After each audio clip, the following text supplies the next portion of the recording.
I will say that does not mean we can't have a conversation about the deeper context here. We have to have that conversation. That does not justify in any way what happened. You said there's a siege on Gaza. That's right. There has also been a blockade since 2007. That is part of this context. Again, not a justification, never a justification.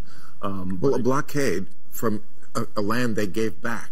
Yeah. They gave back. Right. Gaza is well, they withdrew occupied. Their forces and settlements from within Gaza. Okay, but the reason there's a blockade is to stop like this from happening. No, I agree with that. That's the whole point.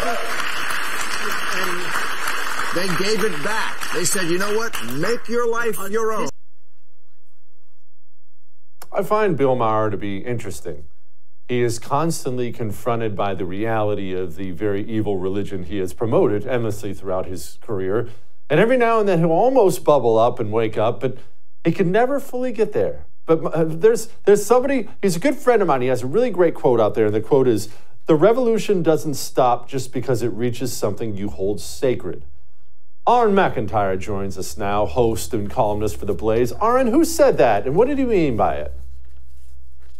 Well, I think the key for people to understand is that so many of the people who are now these classic liberals, these IDW types, the people who said, oh no, the left is going too far, they were at the tip of the spear.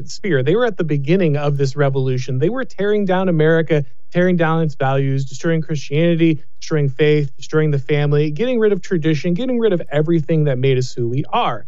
And they were all aboard that with that revolutionary fervor because they had a goal they wanted to reach.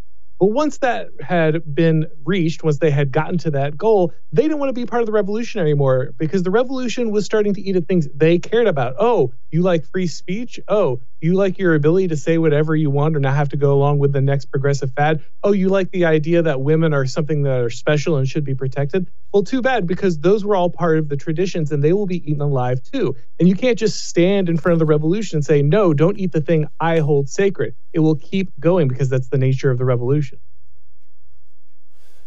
Auron, a lot of people are having a difficult time making the connection. Maybe they see themselves as, oh, just leftists, or oh, I'm just a little bit liberal or progressive.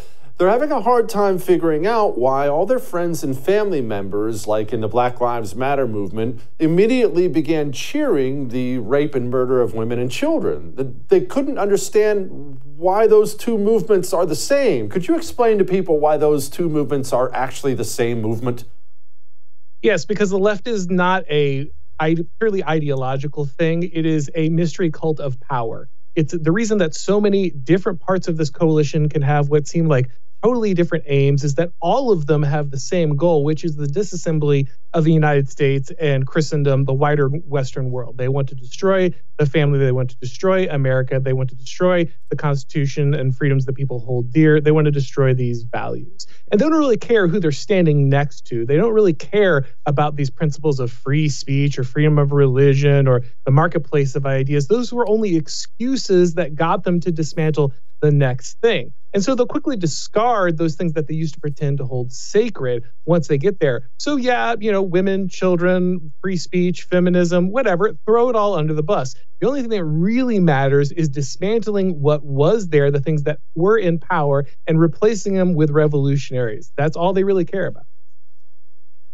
It is fascinating to hear how much of their religion is ingrained in this. I was actually in New York City in the weekend, and I was sadly stuck with some commie piece of trash. I won't go into the details of it. And he was speaking just so matter-of-factly about just the evils of this country and everything we talked about on the issues. Every issue, it just came back to that for him. America's evil. America's always been evil. That's his basis. That's his foundation. And so everything will return to that. Yet people on the right have such a difficult time simply saying we're dealing with America haters who want to burn the country down. Why is that hard for the right to say?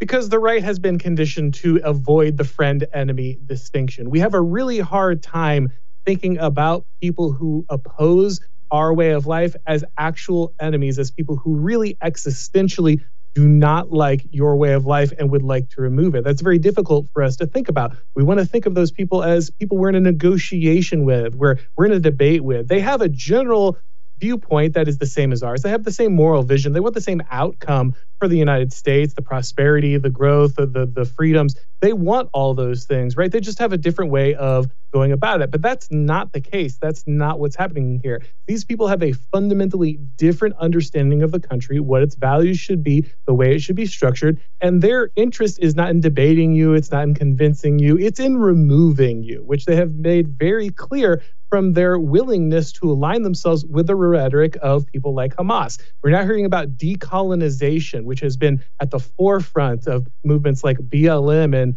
critical race theory. And we're hearing that echoed when it comes to supporting the attacks of Hamas on Israeli citizens. And that's what we're going to see here. We're seeing the approval of that violent tactic, because at the end of the day, that's what this was all about. You wrote something about the end of the high trust society, and I'm glad you talk about this. I try to talk about this as much as I can, about trusting our institutions. And once that is lost, honestly, everything is lost until it comes back, is it not?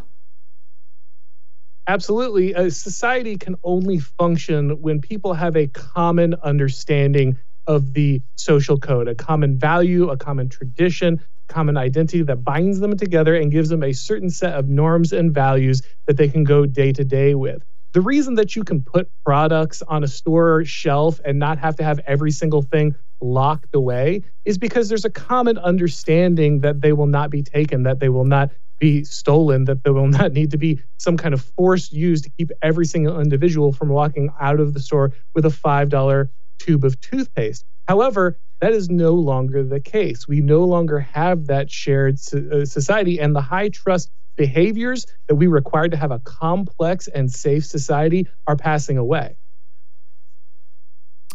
Auron, how do we get them back? As far as, look, if I'm one of these people, and let's say I'm extremely hopeful we can patch this back up again, not boomer talking points like America can do anything, but I mean, legitimately, how can we put Humpty Dumpty back together again? How does that trust come back? I've argued, and maybe you disagree with me, and obviously that's fine, that it can't possibly come back unless a bunch of government people go to prison. There's no second way. But maybe I'm wrong. Maybe there's a better way. You tell me. No, I think you're right. I think that's just step one, unfortunately. I think that's necessary but not sufficient. There are a large number of people in our government who are dedicated to dismantling our high trust society. That is their goal. That is their mission.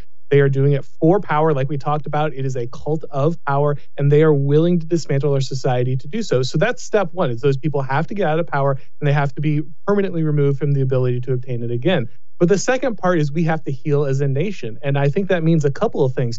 First, it means an absolute moratorium on immigration for a good long time. We need to take the people who are already here and bind them once again into a common identity, into a common value system, into a place where we can once again embrace those values as Americans. I think that also means that we need to have a very serious talk about policing, enforcement, law and order, and letting those results, letting the law and order do what it needs to do. Even if the result of that reflects in demographic realities or other realities that we don't like, that we find uncomfortable. If we are not willing to police our population, if we're not willing to enforce our laws that are on the books and make sure that we keep the streets safe no matter what, then it's impossible for us to regain a high trust society.